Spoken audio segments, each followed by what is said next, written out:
In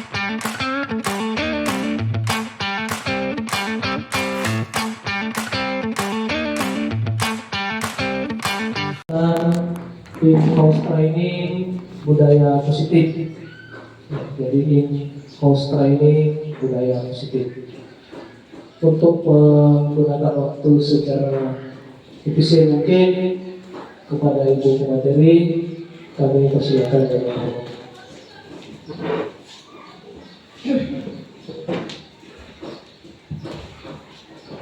Baik, bismillahirrahmanirrahim. Assalamualaikum warahmatullahi wabarakatuh.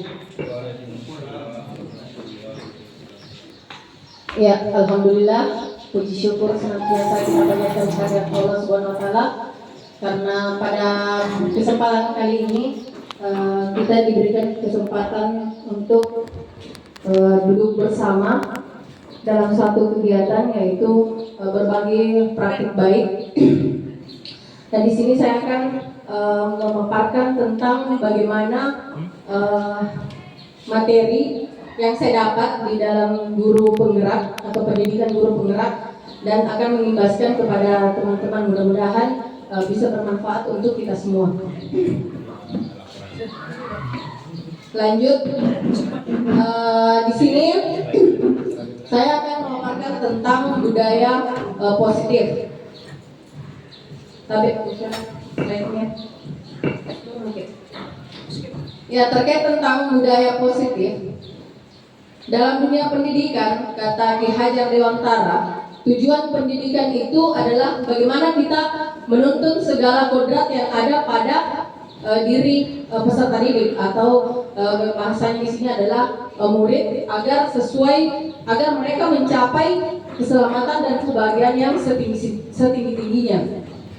Persoalan kodrat di sini, Ki Hajar Dewantara menyampaikan bahwa ada dua kodrat yang dimiliki oleh murid. Yang pertama ada namanya kodrat kalam dan kodrat saman. Maka kita sebagai guru harus betul-betul memahami kodrat yang dimiliki murid tersebut, agar nantinya pada saat proses pemberian atau pengaplikasian di lapangan, atau pada saat kita memberikan proses pembelajaran, itu betul-betul mengarah kepada apa yang seharusnya menjadi tujuan dari pendidikan itu.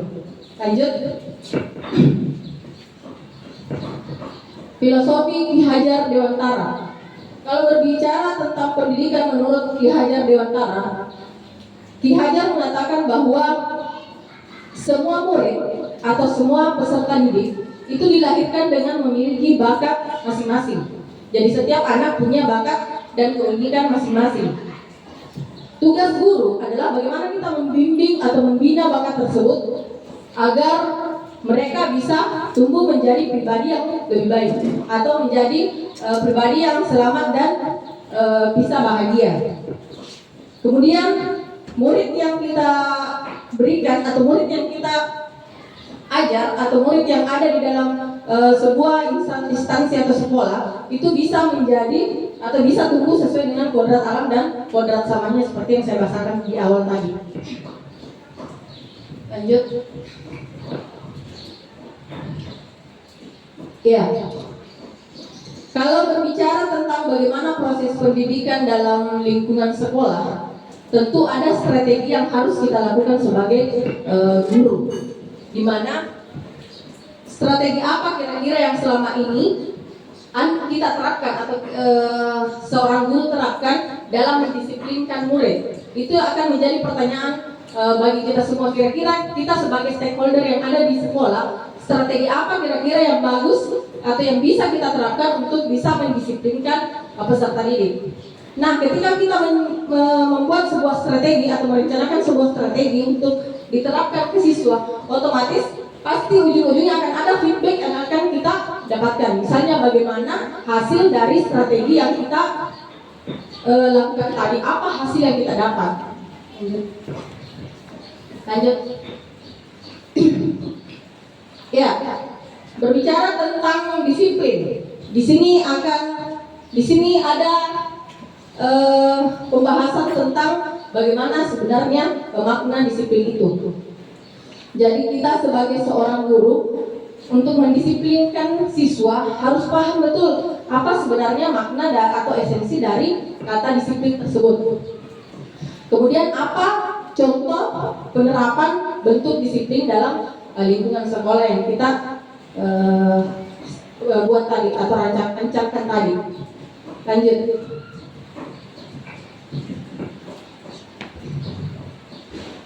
Budaya positif.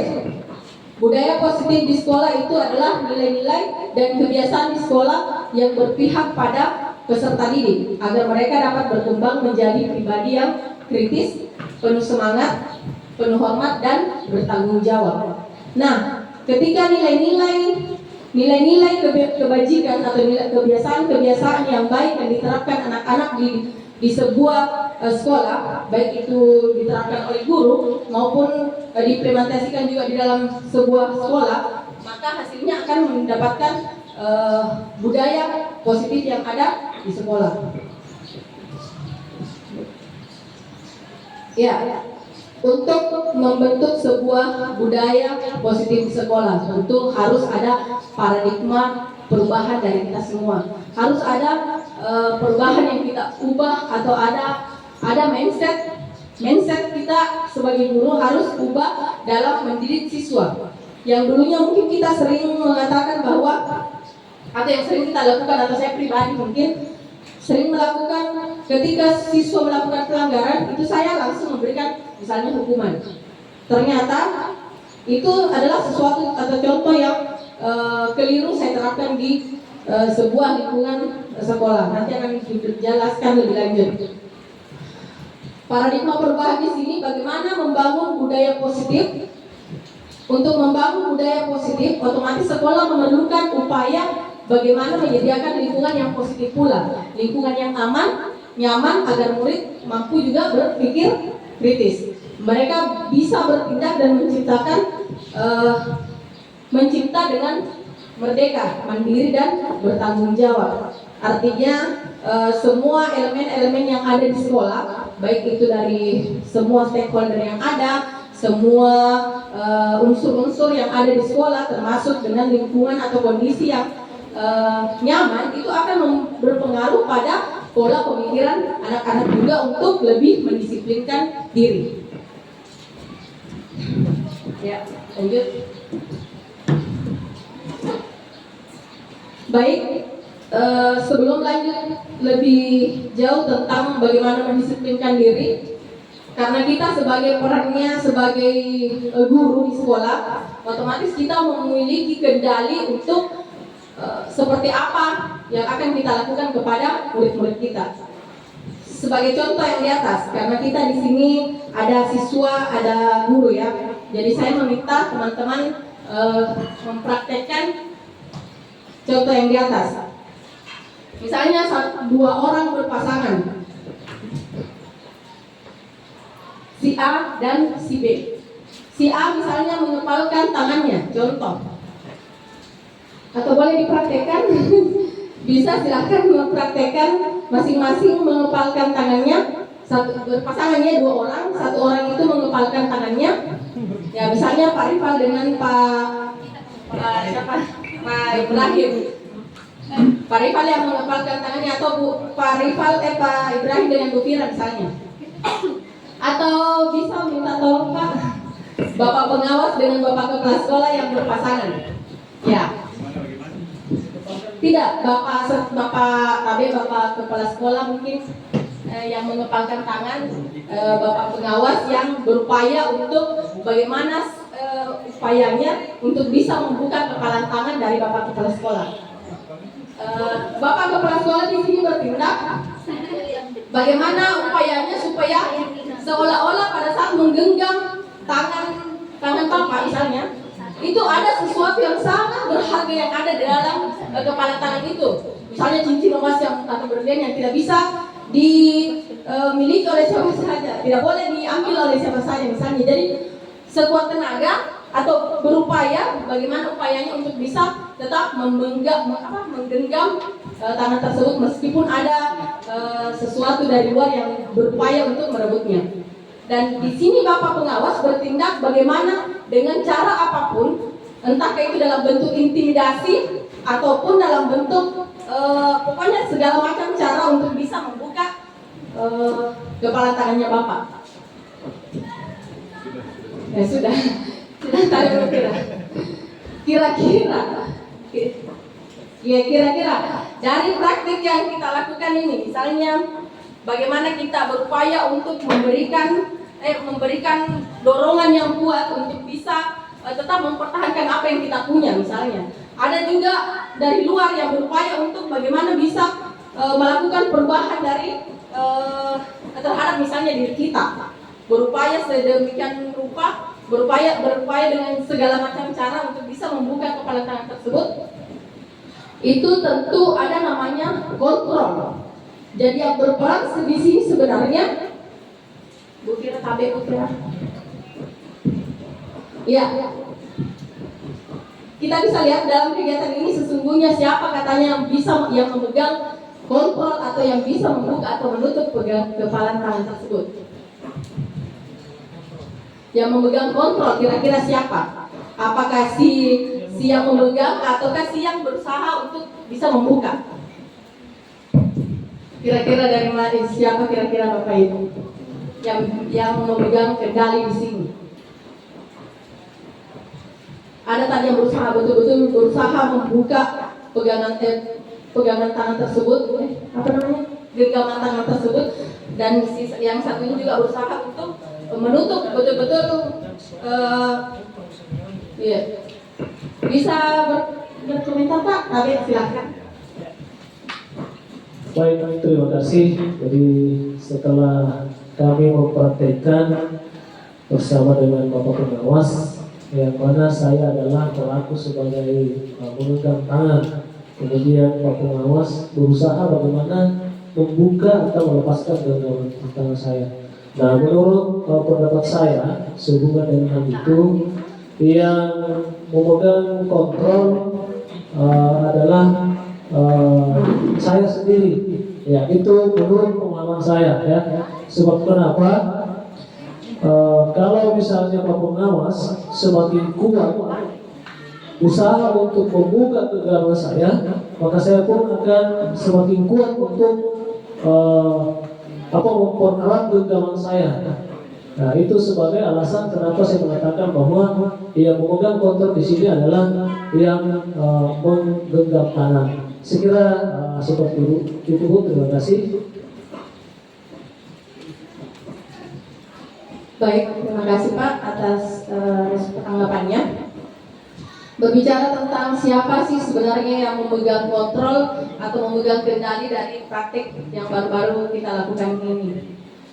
Kalau berbicara seperti yang dibahasakan tadi Bapak bahwa Bapak sendiri misalnya yang memegang kendali.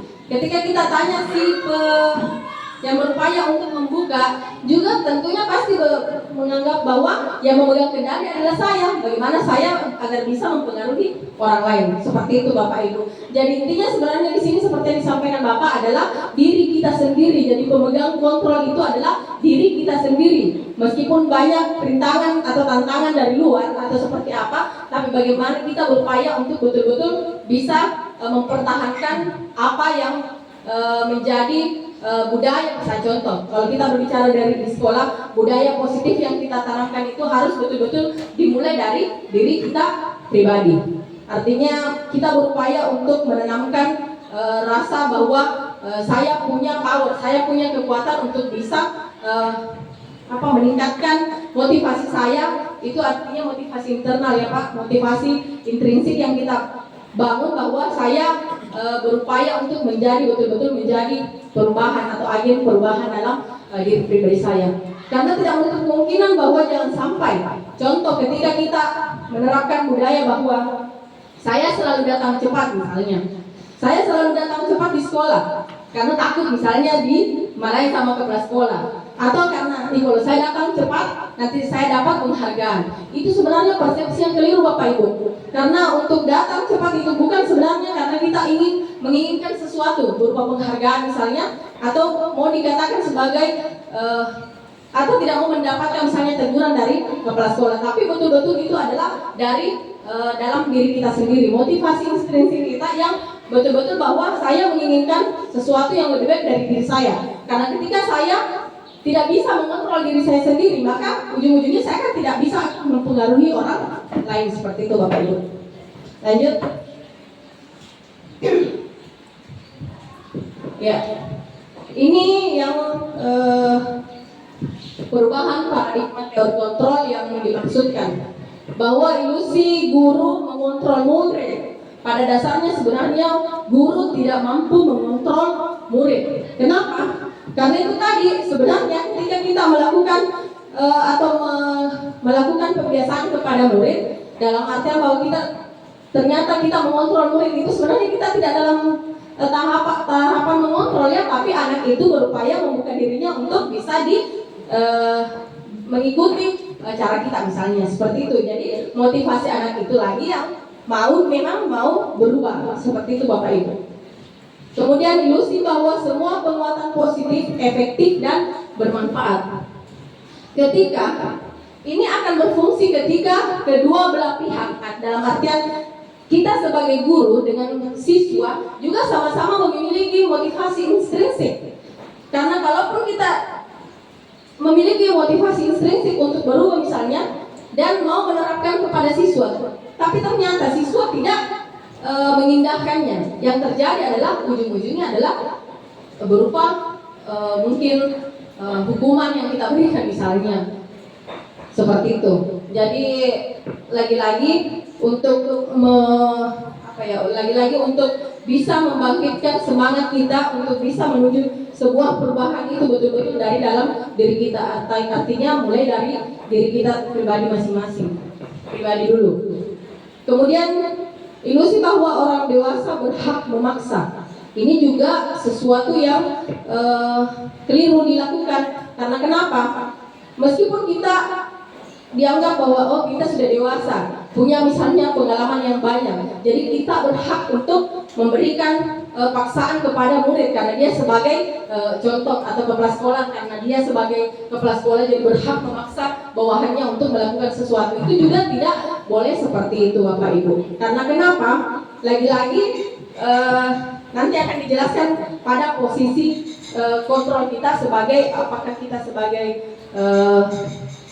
penghukum kah atau seperti apa, nanti akan saya jelaskan lebih lanjut. Nah, ini yang saya maksud.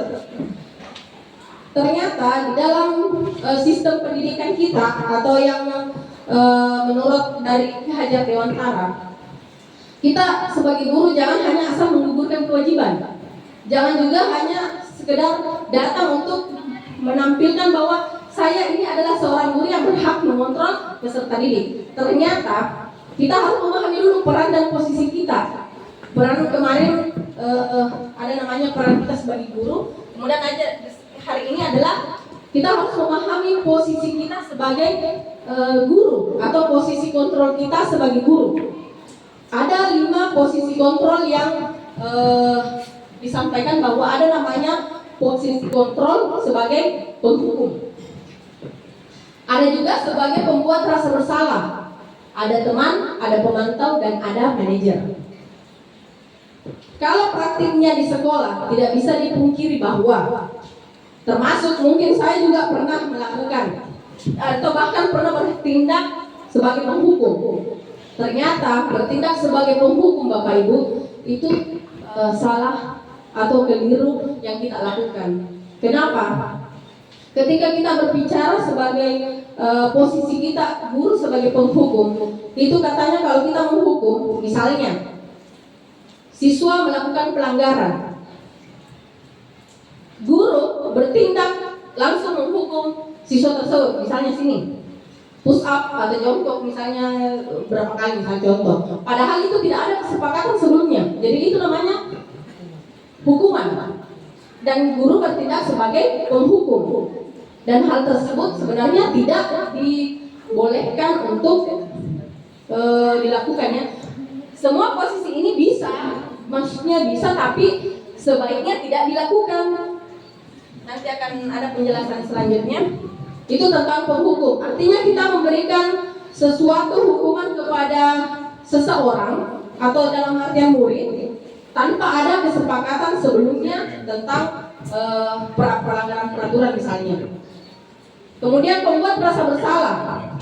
Misal, pembuat rasa bersalah. Anak-anak ketika melakukan pelanggaran, kita kan terkadang mengatakan atau mengeluarkan kata-kata bahwa kasih kecewa Kak. Nah, saya kecewa sama kamu. Saya sudah percaya bagaimana sama kita, ternyata kita tetap lakukan hal yang sama. Dampak dari apa yang kita katakan itu ternyata bisa berdampak negatif bagi anak. Karena kenapa?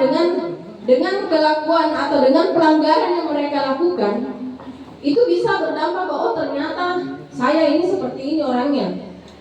Gara-gara saya guruku kecewa misalnya sama saya. Jadi anak akan merasa bersalah dan bisa jadi itu akan membuat hal lain akan terganggu karena pikirannya sudah mengarah ke sana.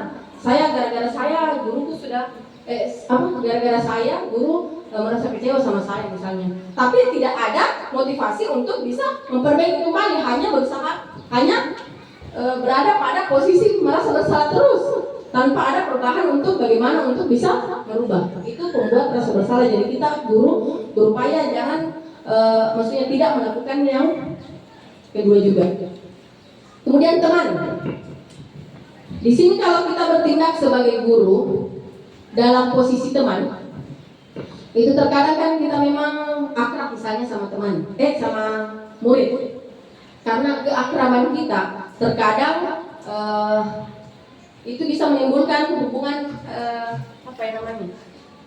yang lebih akrab, lebih seolah bilang guru ini yang saya suka karena akrab sama saya.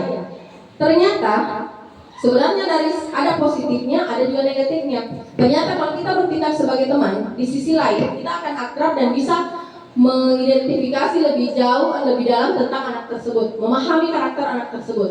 Tetapi ironisnya adalah anak tersebut bisa saja lebih cenderung kepada salah satu guru saja. Ada artinya guru yang dianggap teman itu, jadi mengabaikan guru yang lain, dan terkadang muncul persepsi bahwa saya tidak menyukai guru si B karena seperti ini, saya lebih menyukai si A karena seperti ini. Itu persepsi yang akan muncul di anak sehingga mendiskriminasikan setiap guru, masing-masing guru misalnya. Hanya guru yang disuka yang mungkin dia bersemangat untuk masuk di sekolah misalnya. Lanjut, sebagai pemantau dan manajer. Kalau di pembahasan materi yang saya dapat kemarin, guru diupayakan untuk berada pada posisi pemantau ataupun manajer. Pemantau di sini dalam artian bahwa kita betul-betul mendampingi anak, kita betul-betul memantau kegiatan anak seperti apa dan berupaya untuk menjadi yang terbaik untuk anak, dalam artian bahwa bagaimana memberikan anak motivasi untuk bisa berubah dari dirinya sendiri. Artinya kita hanya sebagai fasilitator ya, dalam artian bahwa kita hanya membimbing anak tersebut, tapi anak tersebut yang berupaya untuk mencari solusi untuk dirinya sendiri, seperti apa yang akan mereka lakukan untuk kedepannya agar tidak mengulangi kesalahan kembali. Lanjut. Baik, seperti yang di awal tadi, karena kita sudah memahami tentang posisi kontrol, maka di sini akan dijelaskan lagi tentang kata disiplin. Karena kata disiplin ini bukan hanya diperuntukkan untuk siswa saja, untuk mendisiplinkan siswa, tapi juga untuk mendisiplinkan kita sebagai tenaga pengajar yang ada di sini. Disiplin seringkali dikaitkan dengan tata tertib dan kepatuhan pada peraturan. Kata disiplin juga sering dihubungkan dengan hukuman. Itu makna disiplin, sering dihubungkan dengan hukuman. Namun, yang perlu Bapak Ibu pahami bahwa ternyata untuk mendisiplinkan seseorang, baik guru maupun murid, itu ada dua. Ada bentuk pendisiplinan dalam bentuk konsekuensi, ada juga pendisiplinan dalam bentuk restitusi. Jadi Bapak Ibu harus membedakan yang mana hukuman, yang mana pemberian pendisiplinan dalam bentuk konsekuensi, dan yang mana pendisiplinan dalam bentuk restitusi. Lanjut. Ya, baik.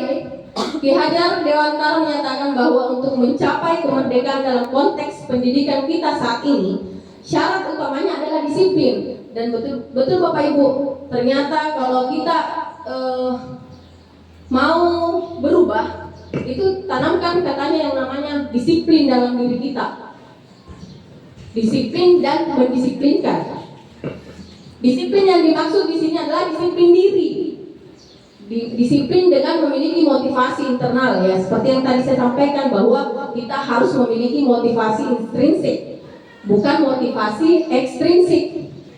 Motivasi intrinsik, jika kita tidak memiliki motivasi internal, seperti tadi yang saya sampaikan di awal bahwa ketika seseorang atau murid tidak memiliki motivasi internal, otomatis dia memerlukan motivasi eksternal atau motivasi dari orang yang baru bisa untuk berupaya untuk mengubahnya atau mendisiplinkannya.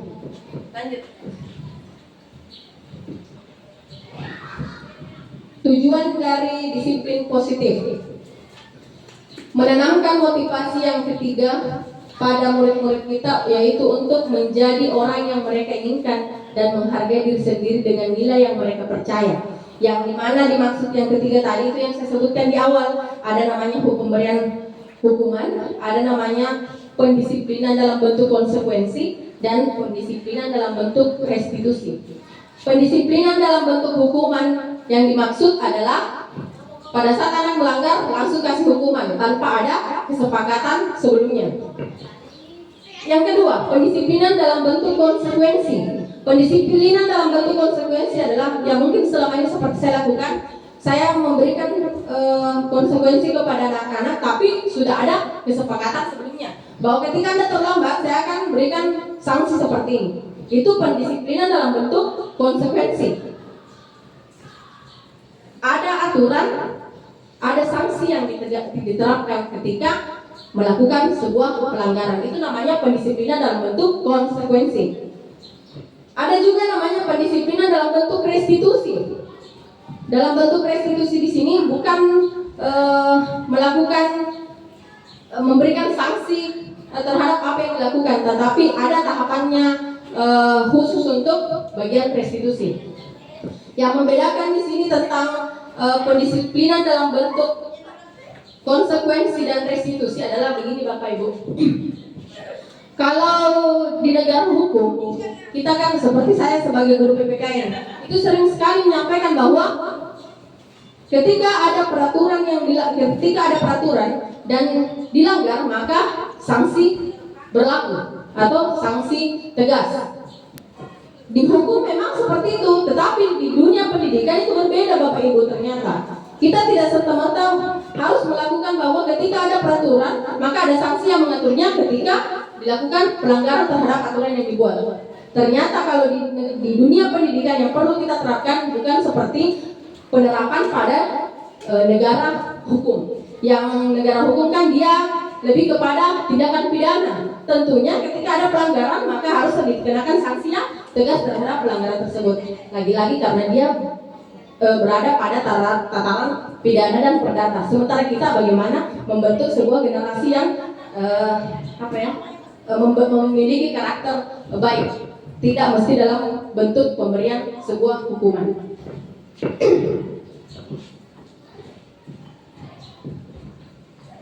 Ya, lanjut. Ini tentang nilai-nilai kebajikan. Nilai-nilai kebajikan ini adalah dasar bagaimana kita membuat sebuah kesepakatan atau sebuah keyakinan kelas. Jadi kita sebagai guru sebelum memulai pembelajaran itu harus ada kesepakatan yang ditanamkan dalam pembelajaran kita, diterapkan dalam pembelajaran kita. Misalnya pada awal kita mengajar itu harus ada kesepakatan kita antara murid dengan guru.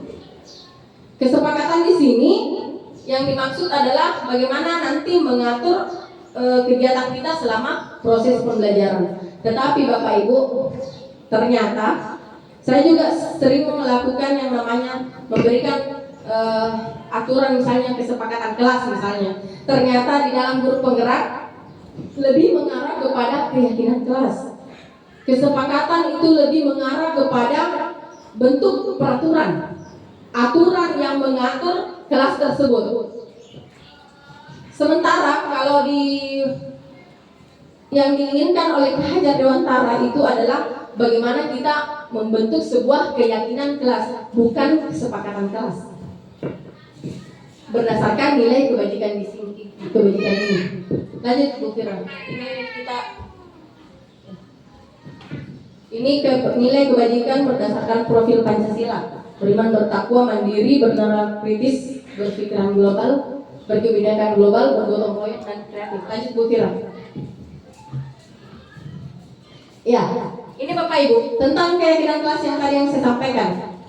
Keyakinan kelas adalah nilai-nilai kebajikan atau prinsip universal yang disepakati bersama, lepas dari latar belakang suku, negara, bahasa maupun agama. Suatu keyakinan akan lebih memotivasi seseorang dalam dirinya, atau yang dimaksud di sini adalah motivasi intrinsipnya. Seseorang akan lebih bersemangat untuk menjalankan keyakinannya daripada hanya sekedar mengikuti serangkaian peraturan. Di sini nanti akan dijelaskan tentang apa sih yang membedakan antara yang mana sebagai kesepakatan kelas dan yang mana sebagai bentuk keyakinan kelas.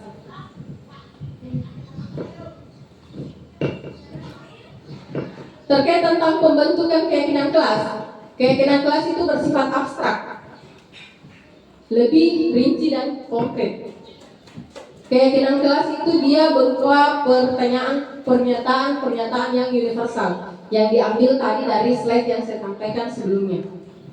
Kemudian keyakinan kelas hendaknya tidak terlalu banyak sehingga mudah diingat dan mudah dipahami. Jadi jangan terlalu panjang kali lebar, jangan sampai murid hanya sekedar dia hanya sekedar pajangan di kelas misalnya, tapi tidak diindahkan.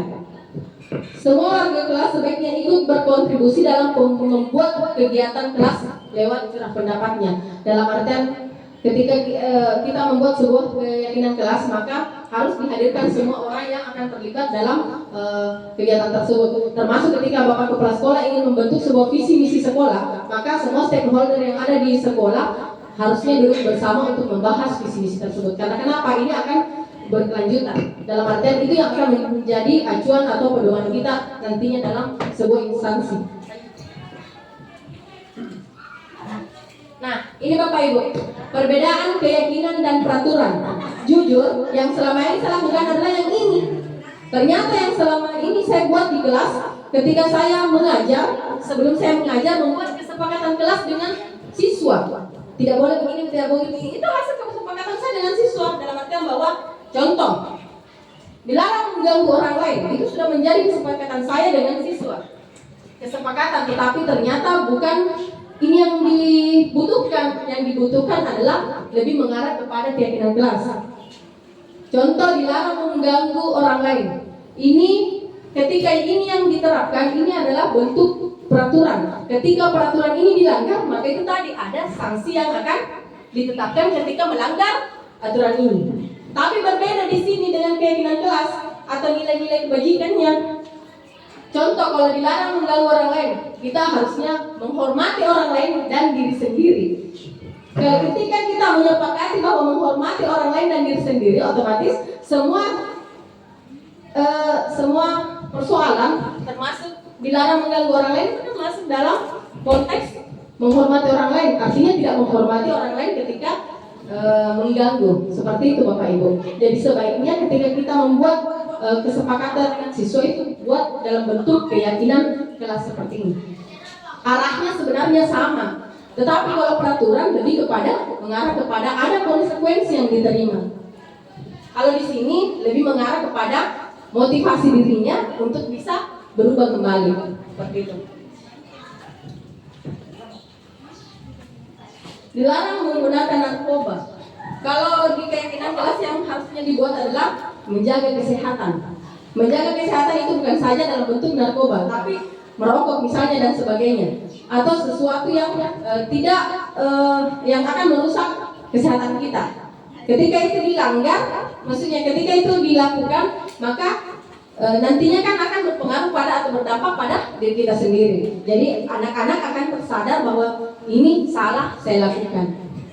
Tapi lagi-lagi Bapak Ibu, dalam teori sebenarnya, jujur, kalau berbicara tentang teori, ya bisa saja mungkin hari ini saya menyampaikan seperti itu, tapi namanya juga kita baru belajar, jadi kita berupaya untuk bisa menerapkan step demi step ya, atau tahap demi tahap, karena kita mungkin tidak bisa langsung menerapkan bahwa saya sebagai posisi kontrol saya harus di pemantau dan manajer. Itu kan tidak mungkin bisa langsung full ke sana, tetapi kita juga bertahap, karena kalau langsung anak-anak juga akan kaget seperti ini. Maksudnya tahap demi tahap lah kita berupaya untuk melakukan sebuah perubahan. Lanjut Bu Kira. Nah, restitusi. Ini yang saya maksud tadi. Yang diupayakan dalam pendidikan nasional yang diterapkan itu harusnya kita menerapkan yang namanya restitusi. Jujur, saya juga baru dengar kata restitusi ini setelah di guru penggerak. Selama ini yang saya tanamkan atau mindset saya mengatakan bahwa ketika ada pelanggaran, ketika ada peraturan, maka ada sanksi yang harus diterima. Ternyata di modul yang saya pelajari ada kata restitusi. Restitusi itu apa? Restitusi itu proses menciptakan kondisi murid untuk memperbaiki kesalahan mereka. Artinya kita hanya memediasi murid tersebut. Kita tidak meminta siswa untuk begini Ki, supaya bagus Ki. Tidak, tapi berupaya untuk bagaimana memediasi mereka untuk bisa mereka yang mencari solusi sendiri untuk permasalahan yang mereka hadapi. Jadi ada nanti 3 tahapan restitusi yang harus kita lakukan untuk bisa menciptakan anak didik tersebut yang berupaya sendiri untuk mencari solusi atas permasalahannya. Ya, lanjut.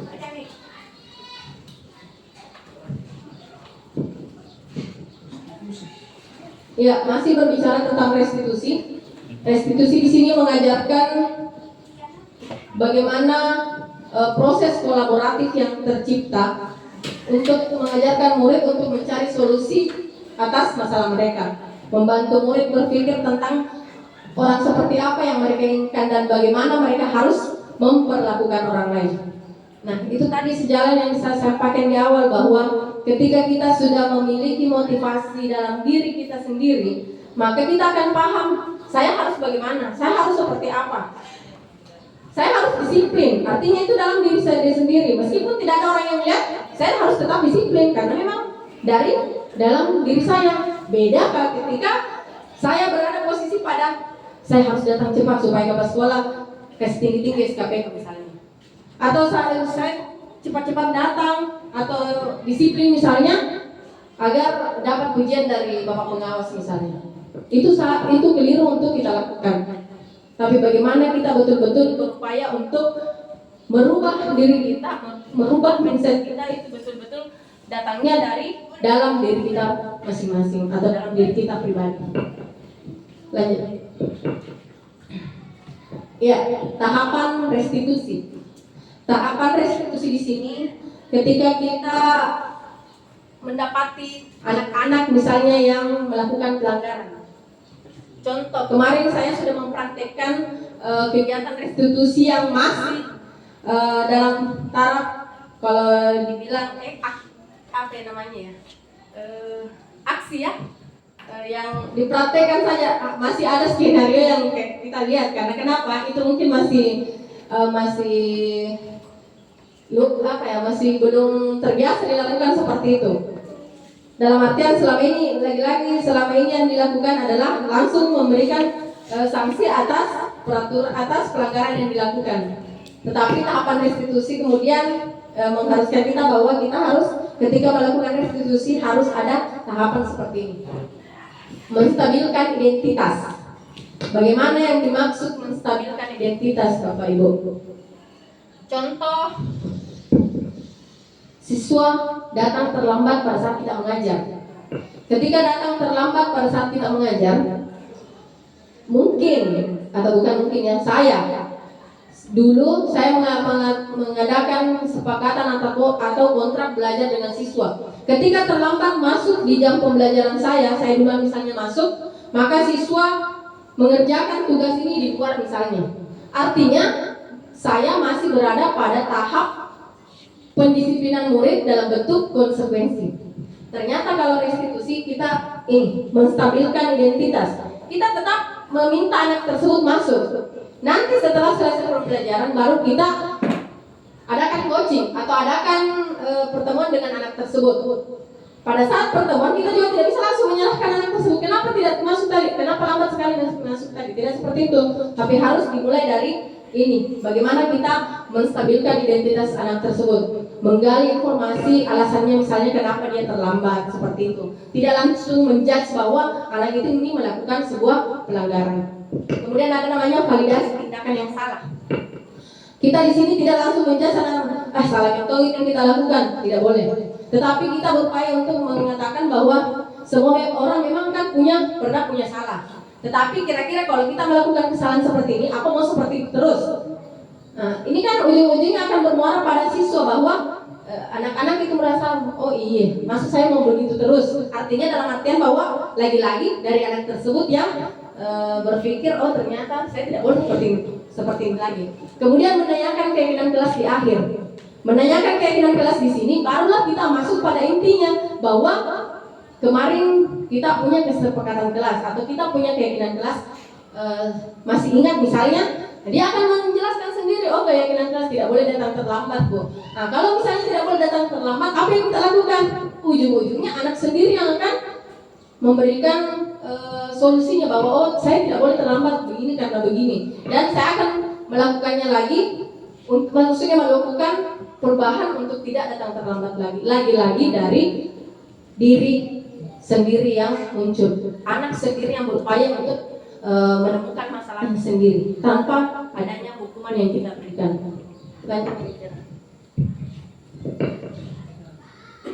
Ya, di akhir kata lagi-lagi menurut pakar pendidikan kita Ki Hajar Dewantara, merdeka itu artinya tidak hanya terlepas dari perintah, akan tetapi juga cakap untuk buat memerintahkan diri sendiri. Masih artinya mulai dari kita. Ternyata Bapak Ibu, merdeka itu yang selama ini kita kurikulum merdeka. Ternyata merdeka itu ada arti tersendirinya Bapak Ibu. Merdeka itu artinya kita mulai dari diri kita sendiri. Merdeka kemudian ada namanya elaborasi konsep. Artinya apa yang kita pahami itu akan kita elaborasikan atau koordinasikan dengan rekan-rekan yang lain misalnya, atau kolaborasikan dengan rekan-rekan yang lain. Kemudian ada lagi namanya demonstrasi konseptual. Apa yang tadi kita pahami dengan teman-teman seperti yang kita lakukan di praktik baik misalnya pada saat kita elaborasi konsep, itu kemudian kita demonstrasikan itu adalah bagaimana kita mengaplikasikan di lapangan tentang apa yang kita sudah pahami. Merdeka. Koneksi antar materi. Koneksi itu artinya menjalin relasi dengan semua stakeholder, termasuk orang tua sebenarnya di sini, untuk membentuk sebuah unsur atau melakukan sinergitas dari semua unsur yang terlibat agar bisa betul-betul membentuk karakter misalnya peserta didik. Karena pembentukan karakter itu bukan hanya dititik beratkan pada instansi, tapi juga dari bagaimana pembinaan karakter yang ada di rumah, yaitu oleh orang tuanya sendiri. Kemudian aksi nyata.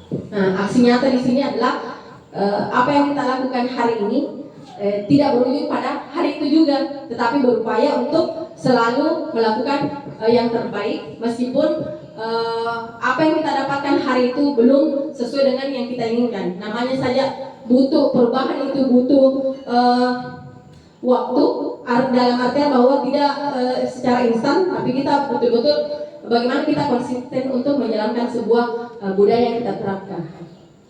Misalnya saja, ketika kita menerapkan sebuah program di sekolah, jangan karena hari ini kita genjot menyuarakan bahwa ada program sekolah seperti ini.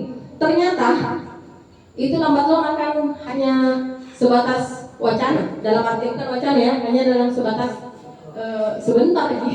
Ternyata itu tidak bagus ya, tapi kita harus konsisten Bapak Ibu. Itu mungkin yang sempat saya berikan hari ini. Mudah-mudahan saya pribadi sebagai guru mata pelajaran juga rekan-rekan bisa memahami apa sih sebenarnya posisi kita di sekolah. Jadi mudah-mudahan kita juga di sekolah tidak hanya sebagai guru yang hanya sekedar menggugurkan kewajiban, tetapi betul-betul memiliki motivasi dalam diri kita untuk bisa berubah dan melakukan perubahan baik untuk diri sendiri maupun untuk orang lain. Sekian dan terima kasih. Wassalamualaikum warahmatullahi wabarakatuh. Saya kembalikan kepada moderator. Baik, terima kasih. Aplaus dulu untuk semua para penonton. Ya. Sebelum saya lanjut, saya ucapkan terima kasih banyak kepada Bapak Pengawas Pendidikan atas kehadirannya. Tapi karena mungkin ada ikatan hati sehingga Bapak Pengawas menyempatkan hadir di sekolah kita. Sekali lagi terima kasih kepada Bapak Pengawas. Apa dulu Bapak Pengawas? Oke, baik Bapak Ibu, setelah kita mendengarkan pemaparan dari Ibu pemateri terkait dengan budaya disiplin positif, cukup menarik untuk kita ikuti, kita cermati, kita pahami, karena ini secara tidak langsung akan memberikan motivasi di dalam diri kita masing-masing. Jadi sekali lagi sebelum saya lanjut juga, saya menyampaikan kepada Bapak Pengawas Pendidikan PTD SMP Papua Sinjai bahwa kegiatan ini adalah kegiatan kedua kalinya praktik baik yang dilakukan oleh komunitas pelajar kita, yaitu ruang kolaborasi. Yang pertama sudah terbit sertifikatnya, dan ini mudah-mudahan juga kembali akan terbit lagi sertifikat yang kedua untuk kegiatan kita di komunitas belajar kita di PTD SMP Papua Sinjai. Nah, sebenarnya hari ini rencana ada 2 materi, tetapi karena padatnya kegiatan agenda kita hari ini, sehingga insya Allah materi berikutnya akan dilaksanakan di waktu yang akan ditentukan kemudian. Jadi materi yang kedua itu terkait tentang mengenal 14 kompetensi guru yang diramu dalam 4 pembagian secara umum.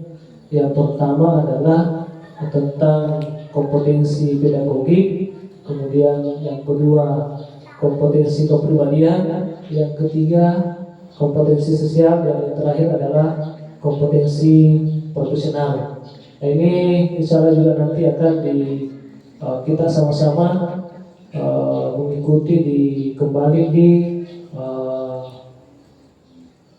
komunitas pelajar kita di ruang kolaborasi. Kalau misalnya tidak sempat seperti ini dihadiri oleh Pak Pengawas, ya cukup kita sebagai tenaga pendidik dan kependidikan yang ada di PTD SMP Papua Sinjai. Oke, kembali terkait dengan materi yang disampaikan oleh Ibu Arvina Arik, ada beberapa hal yang sempat saya tanggap, sempat saya garis bawahi tentang penerapan disiplin positif, yang mana tadi disampaikan ada 3, yaitu bisa sebagai hukuman, kemudian konsekuensi dan restitusi. Tapi yang paling diharapkan di sini adalah bagaimana menerapkan kedisiplinan itu melalui suatu restitusi. Ya, kemudian selanjutnya sebelum melangkah ke sana, seorang pendidik atau seorang tenaga kependidikan, kita terlebih dahulu mengenal tentang 5 peran kontrol kita sebagai guru. Nah, yang paling ditekankan tadi di sini berdasarkan materi yang disampaikan, kita harus berada pada posisi pemantau atau manajerial. Jadi ada sebagai penghukum, kemudian ada pembuat merasa bersalah, kemudian ada sebagai teman. Nah, yang paling ditekankan di sini kita harus berada pada posisi pemantau atau manajerial. Nah, semoga apa yang disampaikan oleh pemateri ini yang tadi sudah disampaikan bahwa mungkin bisa jadi kita belum menerapkan apa yang menjadi harapan dari Ki Hajar Dewantara ini tentang disiplin positif karena kita belum tahu. Nah, sehingga melalui kegiatan ini semoga apa yang sudah disampaikan itu sudah menjelaskan kepada kita bahwa seperti inilah yang harus kita lakukan. Ya, karena imbasnya kita harus lihat kepada anak-anak kita. Jadi fokusnya di sini adalah bagaimana melahirkan atau menghadirkan suatu hal yang menjadi kebutuhan atau kepentingan peserta didik. Nah, itu adalah sasaran utama sehingga harus kita laksanakan di satuan pendidikan kita. Oke, baik, dan terima kasih. Mungkin ada sesi tanya, Budi. Ya, kita berikan kesempatan kepada teman-teman ataupun kepada Bapak pengawas jika ada suatu pertanyaan atau tanggapan ataukah tambahan, karena namanya komunitas kita di sini adalah ruang kolaborasi. Ya, jadi kita harus berkolaborasi, ya, menyamakan persepsi, menyamakan pendapat, sehingga apa yang menjadi ide-ide dalam satuan pendidikan kita bisa terlaksana. Sekira untuk pertama saya buka sesi tanya jawab. Mungkin ya 1 atau 2, 3 orang lah kalau ada yang bertanya. Termasuk peserta didik, jika ada yang selalu dihukum sama gurunya ya disampaikan juga. Ya, jadi jangan kita takut-takut karena tadi disampaikan bahwa sebaiknya jangan lagi dihukum, tapi yang diberikan adalah konsekuensi. Ya, artinya kalau ada kesepakatan dengan guru dan masih melanggar berarti siap dengan konsekuensi.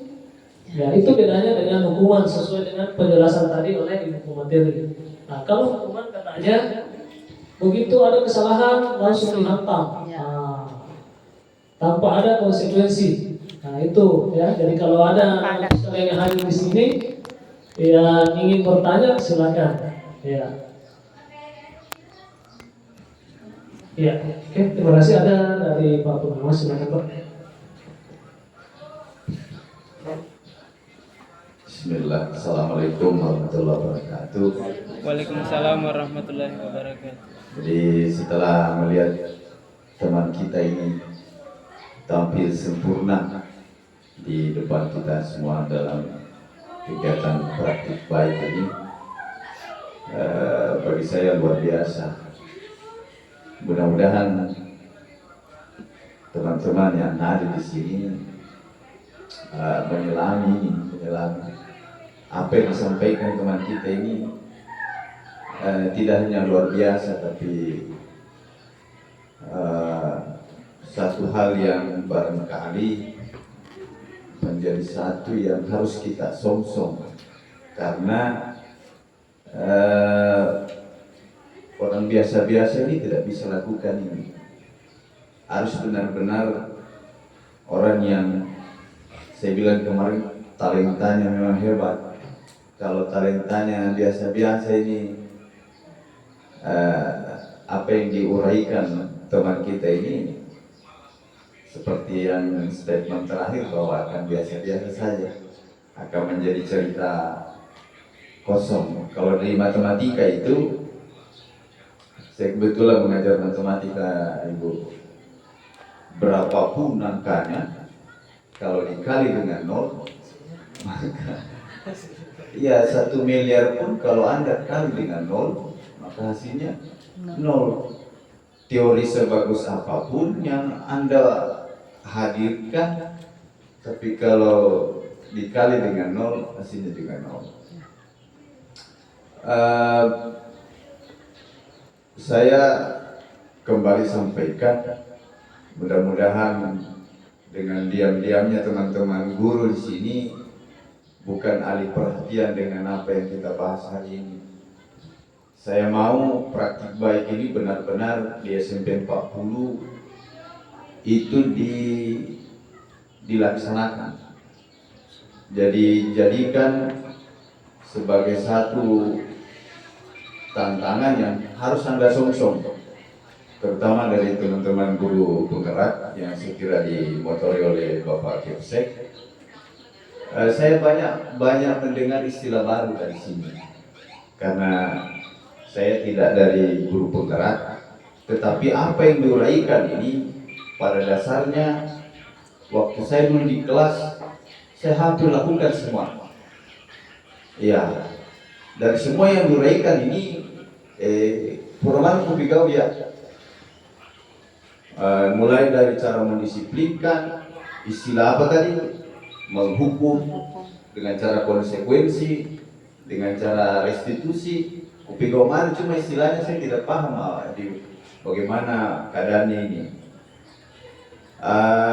Sehingga dengan diuraikannya ini saya itu membayangkan ingin sekali melakukan langsung ini di depan anak-anak kita. Menarik untuk kita semua, dan saya kira guru masa kini paradigmanya memang harus senantiasa kita perbaharui. Teman-teman semua,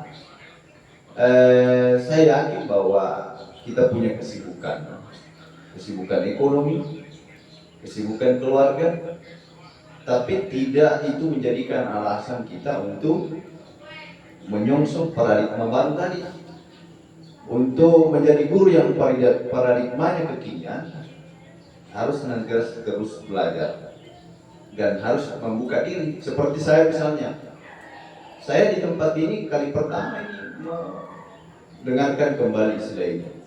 Istilah-istilah merdeka saja menurut Ki Hajar Dewantara, saya baru lihat bahwa ya diolo nineta makedai nandre kolawan reto nandre kecewan reto pas surut ya mua ayah ini hasil Ki Hajar Dewantara ternyata. Saya dulu tanya angkat prodi Mulpodoro yang suka galis budaya, tokut turun kabar dia sepon nandre kecil nandre to nandre kolawan reto pas surut ya mua.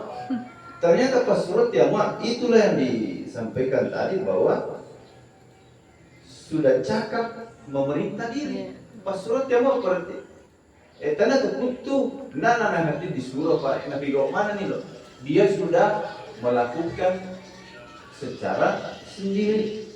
Nandre pulau ande to nandre kecil ande to pas surut dia mau. Itulah makna dari merdeka. Dia melakukan sesuatu tidak lagi karena tendensi. Dan ini benar, ini buku benar. Saya dulu cermati teman-teman di sekolah, baik di sekolah saya sama Pak Is, sama dulu di sana.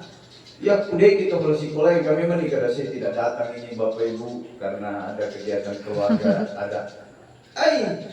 Nggak ada lepas kontrol teman-teman. Tapi saya disitulah justru enak berbuat sembarang juga yang baik-baik. Tapi teman-teman kita terus jadi malah kesempatan. Teman-teman ada isu. Itu banyaklah tingkahnya. Inilah mereka orang-orang yang tidak menghargai kesempatan ini. Kesempatan tidak datang kedua kalinya. Selama Anda dikasih kesempatan jadi guru, jadilah pendidik.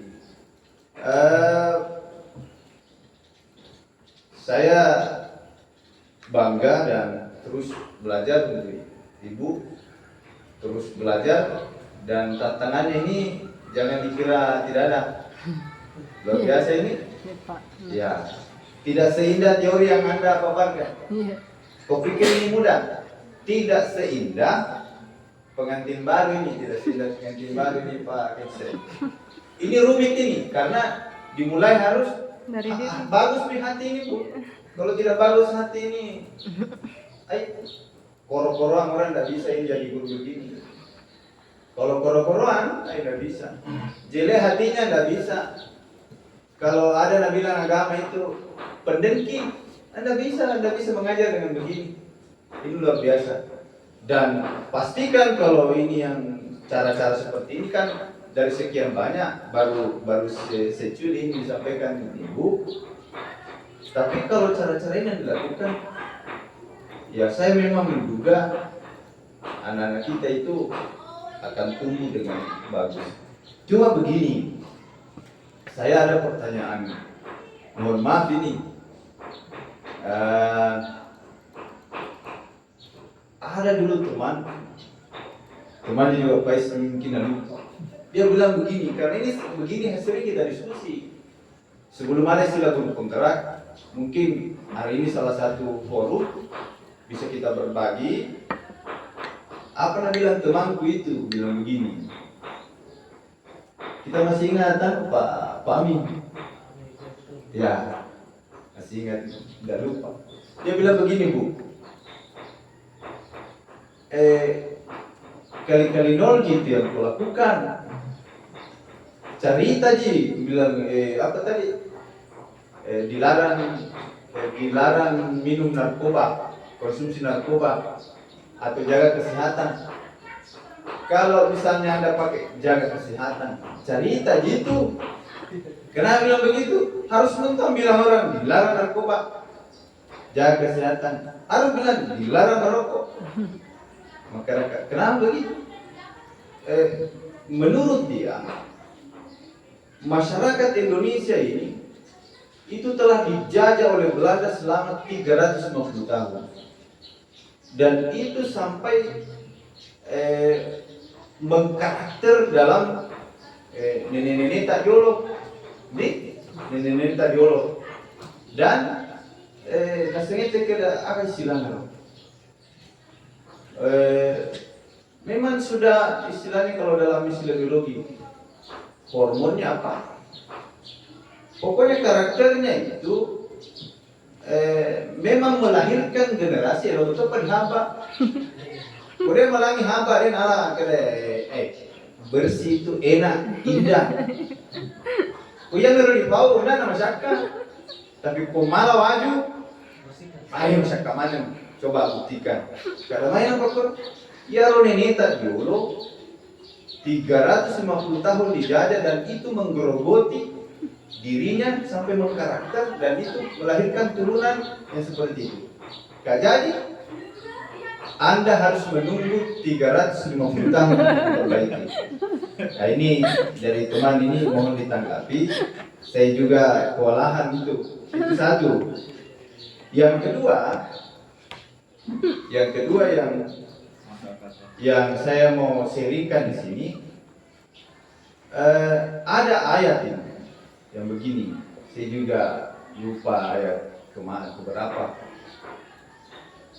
Kalau sudah 10 tahun umur anakmu suruh dia salat. Kalau dia tidak melakukan, suruh dia. Kalau tidak melakukan, suruh dia. Kalau tidak melakukan, pukul dia. Kaitannya dengan proses pendisiplinan itu. Ya. Oke.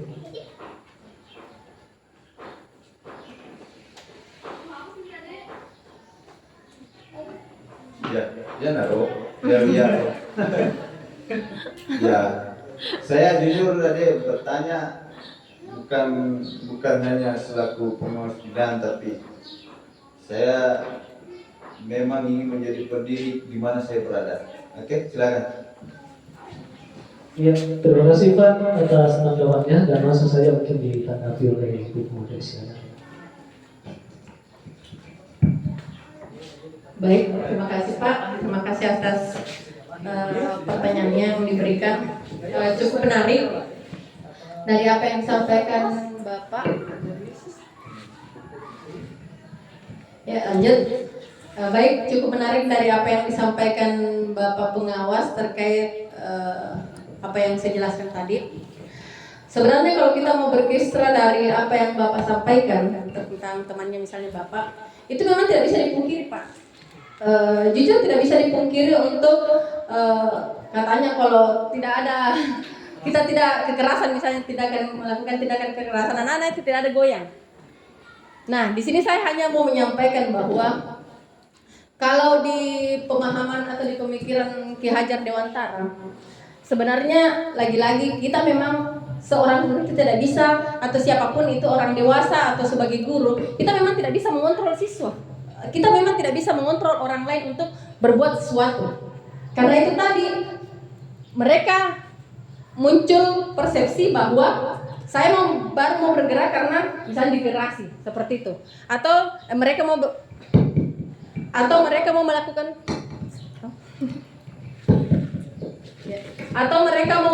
sesuatu karena ada dorongan dari luar misalnya. Dorongan seperti apa tadi? Mungkin dari ancaman atau dalam bentuk yang lain misalnya.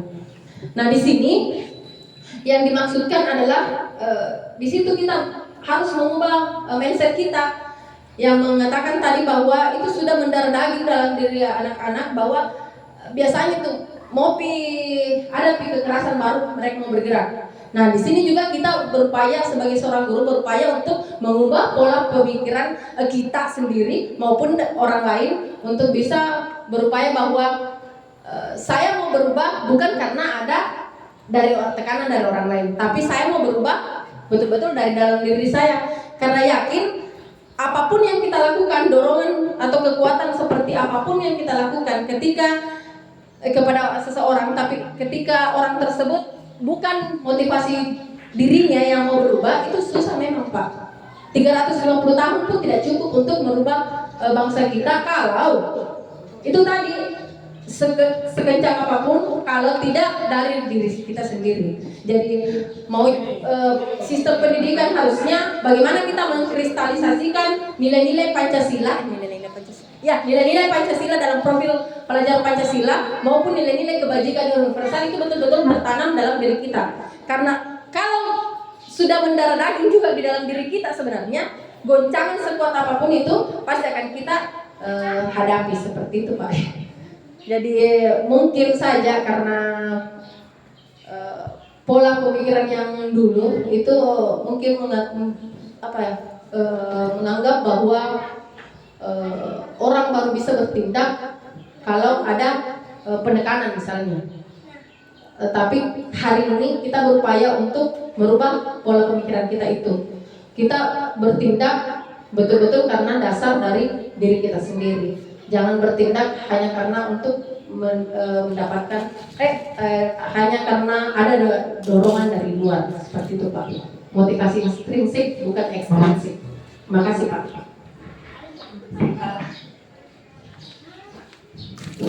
Iya, baik, terima kasih. Aplaus dulu semua ya. Saja. Oke, baik, terima kasih.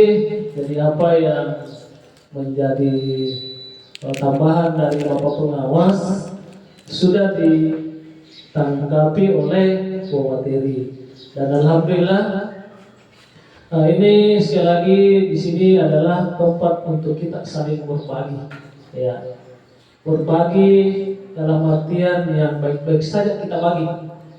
Nah, kalau berbicara masalah pembinaan tentang disiplin positif, ya, ini kan berawal dari rumah tangga sebenarnya, ya. Artinya mungkin kebiasaan anak-anak kita sejak lahir itu sudah ada, ya. Jadi kembali lagi ke lingkup keluarga, ini tidak bisa lepas.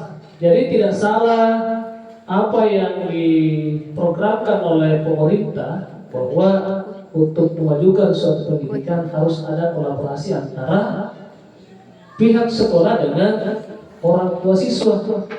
Nah, inilah nanti lagi insya Allah ke depan bagaimana caranya kita ini bisa menghadirkan orang tua siswa untuk kita saling berkolaborasi untuk pemenuhan daripada anak-anak kita.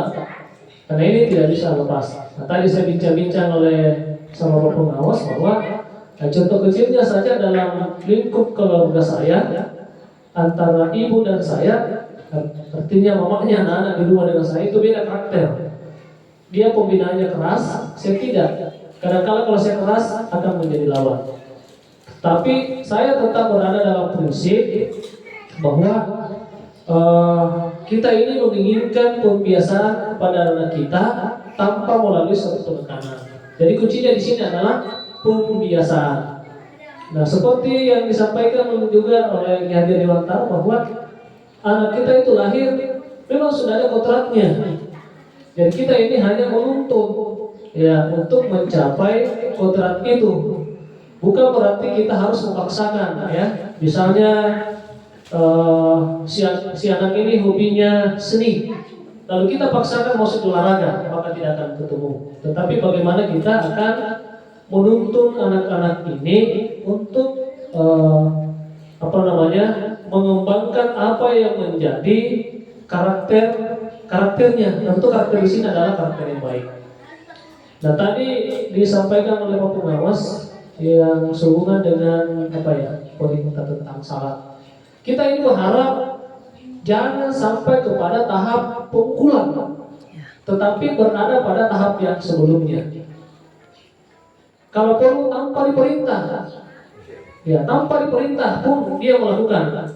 Nah, seperti yang saya lakukan, alhamdulillah ini bukan berarti saya mengagung-agungkan dalam rumah tangga saya.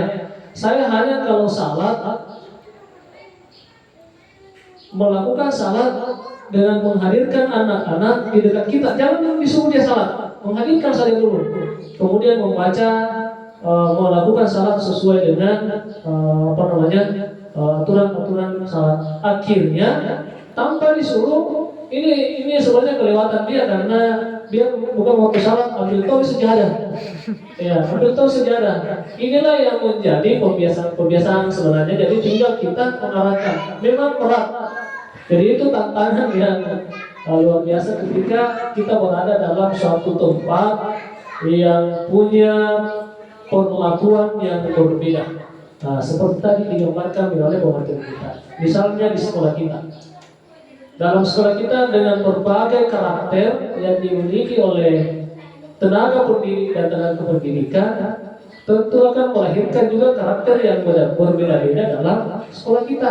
Nah, tentu kita akan mencari karakter yang mana yang harus kita laksanakan.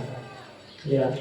Nah, tadi dicontohkan kalau misalnya kita terlalu dekat sama anak, bisa jadi memang ada penilaian bahwa inilah guru yang terhebat, ini guru yang terbaik. Ya, karena berposisi sebagai teman. Ada lagi posisi sebagai penghukum. Kalau ini yang terjadi, biasanya guru yang sering memberikan hukuman itulah yang paling didengar oleh peserta didik, ketimbang dengan orang yang guru yang tidak pernah menghukum. Nah, ini akan menjadi pekerjaan bagi yang tidak menghukum, yang tidak bisa memberikan hukuman. Karena anak-anak nanti bergerak kalau yang selalu memberikan hukuman, karena alasan takut. Nah, jadi sehingga melalui kesempatan ini tadi diperkuat oleh Pak Pengawas bahwa untuk merubah, karena ini adalah merupakan tatanan yang lahir sejak dahulu kala masa penjajahan. Bisa jadi juga dalam rumah tangga seperti itu yang dilaksanakan, yang itu dilakukan akhirnya turun temurun. Nah, sekira seperti itu. Dan sekali lagi marilah kita sama-sama saya sebenarnya berat menyimpulkan juga ini bahwa jangan kita menghukum karena itu tadi bisa jadi ada memang pembawaannya anak ini nanti dikerasi. Tapi ada juga mungkin nanti dipalece-palece Pak. Ada tuh mungkin ya disanjung-sanjung. Nah, baru bisa kita kita bisa mengarahkan. Oke. Misalnya bagaimana Pak MC sama Ibu, kalau di kelas kita itu Kuliro Monro calon kandidat presidennya penjahat. Kandidat presiden. pertanyaan yang sangat menantang ini. Ya. Jadi pertanyaannya, jika seandainya dalam kelas itu ada semua nih, pokoknya dikumpul nih. Nah, kembali lagi berbicara tentang kodrat, karena pada prinsipnya kalau kita mau mencari kesempurnaan itu kan tidak ada. Tetapi dalam kaitannya lagi aset yang dimiliki oleh seseorang, ya, aset yang dimiliki oleh seseorang, maka marilah kita mengembangkan aset apa yang ada di orang itu. Jangan kita lihat apa yang menjadi kekurangannya. Kalau ini yang kita laksanakan sedikit demi sedikit, aset positifnya ini akan menutupi apa yang menjadi aset kekurangannya. Nah, itu dalam diri pribadi. Nah, begitu pun selanjutnya, misalnya dalam aset lingkup sekolah seperti itu juga, jangan kita berada dalam yang kita lihat adalah sisi negatifnya, tapi marilah kita lihat sisi positif atau kelebihannya. Nah, ini adalah berbasis kekuatan. Ini yang kita jadikan suatu kebiasaan, memunculkan. Karena saya yakin Pak, sejahat-jahat orang itu pun pasti ada kelebihannya. Maka marilah kita melihat apa yang menjadi kelebihannya. Ya, jangan selalu kita pandang apa yang menjadi kekurangannya. Saya kira itu Pak untuk saya. Mungkin ada tambahan dari Ibu Materi terkait dengan, ya silakan. Bisa ada Bu Sylvie dulu, silakan.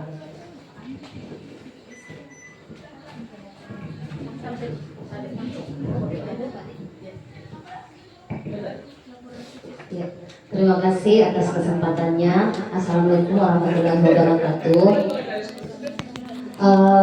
Pertama-tama saya ingin mengapresiasi kepada Ibu Vina bahwa apa yang disampaikan tadi itu sangat luar biasa.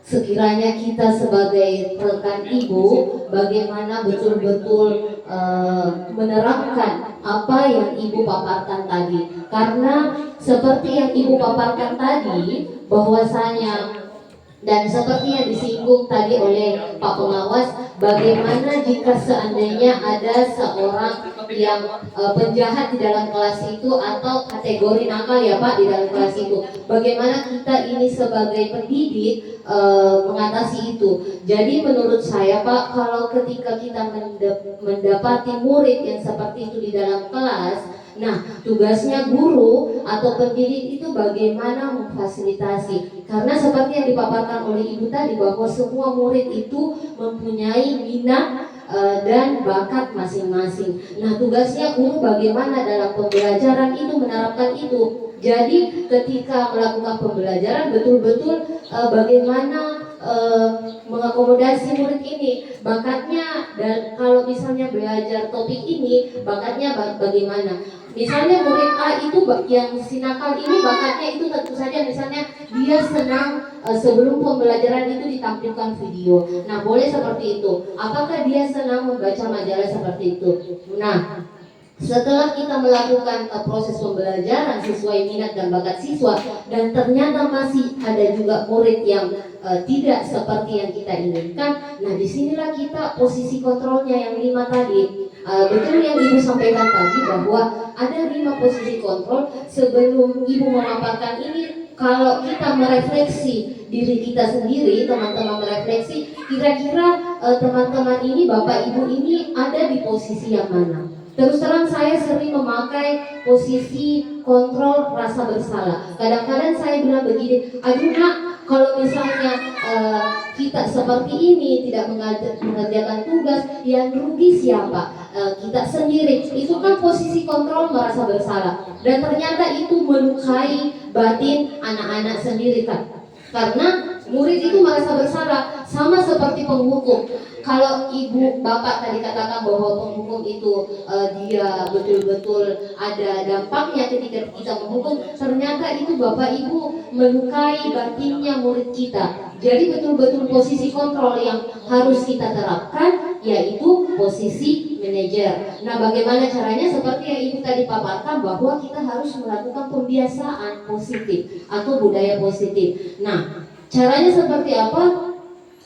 Kalau kita cuma sendiri menerapkan budaya ini, maka kita akan kesulitan. Nah, tentu saja dalam komunitas atau berbagi praktik baik ini, bagaimana Bapak Ibu betul-betul kita satu keyakinan, sharing keyakinan kelas, kemudian sharing juga bagaimana cara penerapannya. Karena seperti yang Bapak pengawas tadi katakan bahwa itu kan sudah zaman dahulu kala, turun temurun, bahwa itu susah diubah. Kita akan terus melakukan ngepres seperti penjajahan. Marilah kita menjadi agen perubahan Bapak Ibu, bahwa kita harus memakai, betul yang kata Pak pengawas tadi, bahwa kita harus mendidik pakai hati. Karena kalau kita mendidik pikiran tanpa mendidik hati, itu saya pernah baca bahwa bukan pendidikan sama sekali. Jadi mari kita mulai betul-betul Bapak Ibu dengan hati yang bersih, tulus. Bagaimana kita menyampaikan kepada murid sehingga ini murid juga menerima dengan hati yang tulus. Dengan adanya murid-murid kita di sini, adik-adik ini ketika pembelajarannya nanti menemui kesulitan, maka adik-adik ngomong sama gurunya, aduh Bu, Kak, saya kalau caranya Ibu mengajar seperti ini kurang masuk, itu nanti kita akan melakukan yang namanya restitusi seperti itu tadi. Jadi tidak ada lagi posisi kontrol penghukum, rasa bersalah, teman dan sebagainya. Jadi semoga saya sangat bahagia dengan pemaparan Ibu Vina, bagaimana supaya kita ini rekan-rekan sejawat Bapak Ibu betul-betul menerapkan sehingga mulai dari sekarang budaya positif, pembiasaan positif ini kita terapkan di sekolah kita seperti itu. Terima kasih atas kesempatannya. Saya kembalikan kepada Bapak Moderator.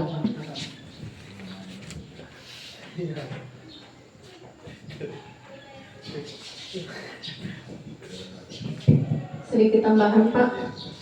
Terima kasih banyak Ibu Sylvie atas penyampaiannya. Sedikit dari saya, sebuah komitmen yang kita buat atau sebuah program yang kita buat atau apapun yang kita buat di sekolah, sebenarnya untuk menerapkannya itu lagi-lagi butuh proses. Jadi mari kita sama-sama berproses, karena kalau untuk mencapai yang langsung maksimal itu juga tidak bisa secepat itu yang kita langsung instan. Tapi bagaimana kita betul-betul berupaya selalu mengarah ke arah yang lebih positif, berupaya untuk berbuat yang lebih baik dan lebih mengedepankan tadi seperti yang disampaikan Ibu Sylvie bahwa mari kita mendidik dengan hati. Karena ketika mendidik dengan hati, maka niscaya itu akan lebih mengkristalisasi dalam diri kita bahwa kita ini adalah pendidik yang tugasnya adalah menuntun anak, seperti itu Pak. Iya, baik. Terima kasih. Alhamdulillah cukup alot saya rasa kita pada pagi hari ini, apalagi ditambah dengan kehadiran Bapak pengawas. Selanjutnya kalau masih ada yang mau berkomentar, masih ada waktu kurang lebih 5 menit. Ya, sebelum kita lanjut ke pembahasan tentang penyusunan kurikulum operasional satuan pendidikan kita. Jadi kalau misalnya masih ada, alhamdulillah cukup banyak ini yang bisa kita dapatkan hari ini. Ya, kita bersyukur karena dengan adanya komunitas pelajar yang diketuai oleh Pak Andri, sehingga kita bisa melakukan suatu kegiatan. Ya, jadi penyampaian kepada Pak Ketua, Pak Pengawas bahwa ketua komunitas kita adalah Pak Tu, kemudian sebagai pasilnya adalah Ibu Husnul Hatimah. Ya, jadi itu SK yang kita sudah buatkan. Kombel dengan nama ruang kolaborasi atau RUKOL ya. Oke, baik, kalau masih ada Bapak Ibu. Kalau tidak ada lagi, ya kita siap-siap untuk sama-sama membahas tentang penyusunan kurikulum operasional satuan pendidikan kita